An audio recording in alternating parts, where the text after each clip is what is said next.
উফ, ক্রিশ্চিয়ানো রোনালদোর বিশ্বকাপ জয়ের স্বপ্নটা টিকে রইল। পর্তুগালেরও বিশ্বকাপ স্বপ্নটা বেঁচে রইল, এবং সেইটা কি নাটকীয়ভাবে, কি বিতর্কিতভাবেও। 90 মিনিটের খেলা শেষ, ক্রিশ্চিয়ানো রোনালদো মাঠ থেকে ততক্ষণে কোচ তাকে তুলে নিয়েছেন। খেলা 1-1 সমতায়। অতিরিক্ত সময় দেয়া হলো 10 মিনিট। এর মধ্যে চতুর্থ মিনিটে পর্তুগালের গনজালো রামোস গোল করে দলকে এগিয়ে নিলেন 2-1 ব্যবধানে। অতিরিক্ত সময়ের আর 6 মিনিট বাকি, এরকম শেষ সময় যখন গোল, তখন তো সেইটাই জয়সূচক গোল হবার কথা। ওই যে 90 মিনিট পেরিয়ে 10 মিনিট এক্সট্রা টাইম, সেটাও শেষ হয়ে গেল পর্তুগাল 2-1 এগিয়ে। 11 মিনিট শেষ, পর্তুগাল 2-1। 12 মিনিট শেষ, তখনও পর্তুগাল 2-1 গোলে এগিয়ে। কিন্তু 13তম মিনিটে গিয়ে ক্রোয়েশিয়া সমতাসূচক গোলটি করে দেয়। খেলা চলে যায় এক্সট্রা টাইমে। দাঁড়ান, খেলা তখনও এক্সট্রা টাইমে চলে যায়নি। হিসাবে খেলা এক্সট্রা টাইমে চলে যাবার কথা, কিন্তু অফসাইড হয়েছে কিনা সেই জন্য ভিএআর কনসাল্ট করেন মাঠের রেফারির সঙ্গে, এবং মাঠের রেফারিকে যখন তিনি একটা অনফিল্ড রিভিউ নিতে বলেন, তখনই আমি অবাক হয়েছি। অফসাইডের ডিসিশনের ক্ষেত্রে মাঠের রেফারির এখানে সিদ্ধান্তের কি আছে? যদি এইখানে লাইনটা ঠিক যদি থাকে এবং সেই লাইনের আগে প্লেয়ার আছে কি না, হিসাব তো সেইটাই। তো এটা তো মাঠের রেফারি দেখে কোনো ডিসিশন আলাদা করে দেবার কিছু নাই। তাহলে মাঠের রেফারিকে কেন কল করা হলো?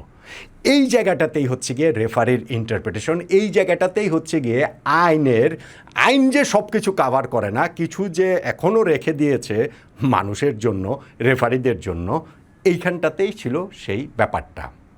ঘটনা হচ্ছে কি যে ওই গোলটার বিল্ড আপটার সময় যখন ক্রোয়েশিয়ার এক ফুটবলার হেড করেন, ফার পোস্টে যিনি ক্রোয়াট আরেকজন দাঁড়িয়েছিলেন, তিনি অফসাইড পজিশনে ছিলেন ক্লিয়ারলি, কিন্তু তার কাছে বল যাবার আগে পর্তুগালের একজনের মাথায় লেগে যায়। সেটা কার?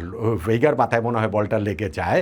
সো যখন পর্তুগালের একজনের টাচ থেকে ওই ক্রোয়েশিয়ার একজনের কাছে বলটা গিয়েছে, তারপরে তিনি বলটা মাঝখানে দিয়েছেন, বল জালে চলে গিয়েছে। তো সেই ক্ষেত্রে তো সেটা অফসাইড হবার কথা না, কেননা পর্তুগালের প্লেয়ারের টাচ ছিল। রেফারির ইন্টারপ্রিটেশনের জন্য ভিএআর সেই কারণেই অনফিল্ড রিভিউর জন্য তাকে আমন্ত্রণ জানায় মাঠের পাশের মনিটরে দেখার জন্য। কেননা যেই টাচটা পর্তুগালের হলো, সেই টাচটা কি ডেলিভারেট ছিল নাকি নন ডেলিভারেট ছিল? বলটা কি তিনি খেলতে চেয়েছেন নাকি তিনি বলটা খেলতে চাননি?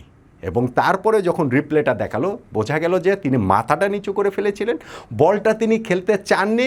অবভিয়াসলি তার সিক্স সেন্স বলুন অথবা ফুটবলীয় সেন্স বলুন, তিনি নিশ্চয়ই বুঝতে পেরেছিলেন যে ওই পাশে ক্রোয়েশিয়ার ফুটবলার তিনি অফসাইড পজিশনটাতে রয়েছেন। ফলে এই যে নন ডেলিভারেড যে তার অ্যাকশন, সেই কারণেই কিন্তু পর্তুগালের প্লেয়ারের মাথায় বল টাচ করে ক্রোয়াট প্লেয়ারের কাছে যাওয়া সত্ত্বেও তার ওই নন ডেলিভারেড অ্যাকশনের কারণে রেফারি সেটাকে অফসাইডের রায় দিলেন। সাথে সাথে উল্লাসে ফেটে বললেন রোনালদো, উল্লাসে ফেটে বলল পুরো পর্তুগাল দল। মাত্র মুহূর্তখানেক আগে যেই সিচুয়েশনটা ছিল ক্রোয়েশিয়ার, তারা তো কেবলমাত্র ম্যাচটা ইকুয়ালাইজ করেছে, খেলাটা অতিরিক্ত সময় নিয়ে গেছে, কিন্তু সেইটাই ছিল আসলে জয়ের সমান। 90 মিনিট পেরিয়ে অতিরিক্ত 10 মিনিট পেরিয়ে তারপরে যে থার্ড মিনিটে তারা যখন গোলটা দেয়, সেইটা নিঃসন্দেহে ক্রোয়েশিয়াকে এক্সট্রা টাইমে এক্সট্রা অ্যাডভান্টেজ দিত। এবং আমার ধারণা খেলা যদি এক্সট্রা টাইমে যেত, তাহলে ক্রোয়েশিয়ার সঙ্গে পর্তুগাল আর পেরে উঠত না। এর পেছনে পর্তুগালের কোচেরও নানান দায় রয়েছে। এখন কোচকে যতই প্রশংসা করা হোক না কেন যে পর্তুগালকে তো তিনি জিতিয়েছেন, কিন্তু আমি মনে করি যে রবার্টো মার্টিনেজ কোনোভাবেই এলিট লেভেলের কোচ না, এবং আজকের ম্যাচটাতেও তিনি পর্তুগালকে প্রায় ডুবিয়েই দিয়েছিলেন। যাই হোক, ফাইনালে গিয়ে যখন রেফারি এইটাকে অফসাইডের সিদ্ধান্তটা দিলেন, এবং সেই সিদ্ধান্তটা আমি মনে করি কারেক্ট, 100% কারেক্ট, এবং সেই জায়গাটা থেকে খেলা আরও কিছুক্ষণ চললো। আমি জানি না ওই কিছুক্ষণ সময় রেফারি কোত্থেকে পেলেন, কেননা ওই গোলটা যদি হয় ওই সময়ই রেফারি তার শেষ বাঁশি বাজিয়ে ফেলেন, কিন্তু সেই গোলটা হলো না। খেলা আবার রিস্টার্ট হওয়ার পরও আরও মিনিট 2-1 মোটামুটি তিনি চালালেন। মোটামুটি হচ্ছে গিয়ে 90 মিনিট শেষে 10 মিনিট পেরিয়ে এরপরে আরও 10ম মিনিটে, মানে 109তম মিনিটে গিয়ে রেফারির 109-110তম মিনিটে গিয়ে শেষ বাঁশিটা বাজে। তখনই বোঝা যায় যে না, রোনালদো টিকে আছেন, পর্তুগাল টিকে আছেন। কিন্তু ভাই, ওয়ার্ল্ড কাপ আমাদের জন্য যেই সব নাটকীয়তা জমিয়ে রেখেছে, এই ম্যাচটা বোধহয় সব কিছুকেই ছাপিয়ে গেল। আই এম শিওর যে বিতর্কেরও জায়গা রয়েছে। ক্রোয়াটরা এটাকে যে খুব ভালোভাবে তারা অ্যাকসেপ্ট করে নেবে বিষয়টা সেটা না।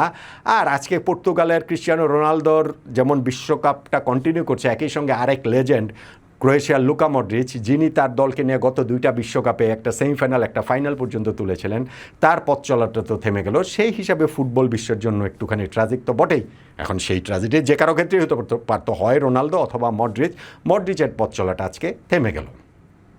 এটা তো ম্যাচের শেষ দিকে ড্রামা, এবং সেই শেষ ড্রামা আসলে সব কিছুকেই ছাড়িয়ে গেছে বলে ওইটা নিয়েই এত আলোচনা করলাম। কিন্তু যদি বলি ম্যাচের ফার্স্ট হাফটা, সেটা পর্তুগাল ডমিনেট করেছে, প্রবলভাবেই ডমিনেট করেছে। তাদের অবশ্যই গোল দিয়ে এগিয়ে যাওয়া উচিত ছিল, একাধিক গোলে এগিয়ে যাওয়া উচিত ছিল, এবং তারা যখন গোল পাচ্ছে না, সেকেন্ড হাফটাতে দেখেন খেলাটা কীভাবে ঘুরে গেল। 53তম মিনিটে ক্রোয়েশিয়ার পেরিসিচ তিনি একটা গোল করে দলকে এগিয়ে নেন, এবং পর্তুগালের কোচ রবার্টো মার্টিনেজ মিনিট 10 মধ্যে তার একসঙ্গে 4টা চেঞ্জ করেন। এবং যখন তিনি একসঙ্গে 4টা চেঞ্জ করেন, সেটা ভিতিনাকে তুলে নিচ্ছেন, ব্রুনো ফার্নান্ডেসকে তুলে নিচ্ছেন, এইখানটাতে হচ্ছে গিয়ে পেড্রোকে তুলে নিচ্ছেন, আর ক্যান্সেলোকে তুলে নিচ্ছেন। তো সাথে সাথে পুরো টিমের খেলাটাই তো একেবারে এলোমেলো হয়ে যায় না? হ্যাঁ, তিনি এদেরকে তুলে নেওয়া সত্ত্বেও মিনিট 5 মধ্যেই পর্তুগাল ইকোলাইজারটা পেয়ে গেছে, এবং সেইটাও রোনালদোর যে ইকোলাইজারটা, সেইটা আসলে একটুখানি আমি বলবো যে ওইটা নিয়েও কথা বলার সুযোগ রয়েছে। কেননা রেফারি কিন্তু ওইটাকে পেনাল্টি দেননি, এবং ভিএআর দেখার পর সেই ভেইগাকে ফাউল করা হয়েছিল বলে তিনি রায় দিয়েছেন, এবং ক্রিশ্চিয়ানো রোনালদো সেটাতে স্টেপ আপ করে ওই পেনাল্টি থেকে গোলটা করে দিলেন। অ্যাপারেন্টলি মনে হতে পারে এইটা আর এমন কি, কিন্তু ওই রকম প্রেশার কুকার সিচুয়েশনে পেনাল্টি থেকে গোল করাটাও কিন্তু চারটেখানি ব্যাপার নয়। ক্রিশ্চিয়ানো রোনালদো এই প্রথম তার 6ষ্ঠ ওয়ার্ল্ড কাপে এসে নকআউট পর্বে প্রথম গোল পেলেন। সো এইটাও তার জন্য একটা রিলিফ তো বটেই। অবশ্য রোনালদোর আরও একটা গোল অফসাইডের কারণে যেটা বাতিল হয়েছে, ওইটা একটা ব্রিলিয়ান্ট গোল ছিল। রাইট সাইড থেকে উপর দিয়ে আসা বলটাকে তিনি যেভাবে ফার্স্ট টাচে কন্ট্রোলে নিয়ে গোলকিপারের উপর দিয়ে ডিং করে তিনি যেভাবে গোলটা জালে পাঠিয়েছেন, ওই ভিএআর, ওই সেমি অটোমেটেড অফসাইড প্রযুক্তি আসলে রোনালদোর ওই উল্লাসটা থামিয়ে দিয়েছিল, মানে ওই উল্লাসটা তিনি আর করতে পারেন নাই।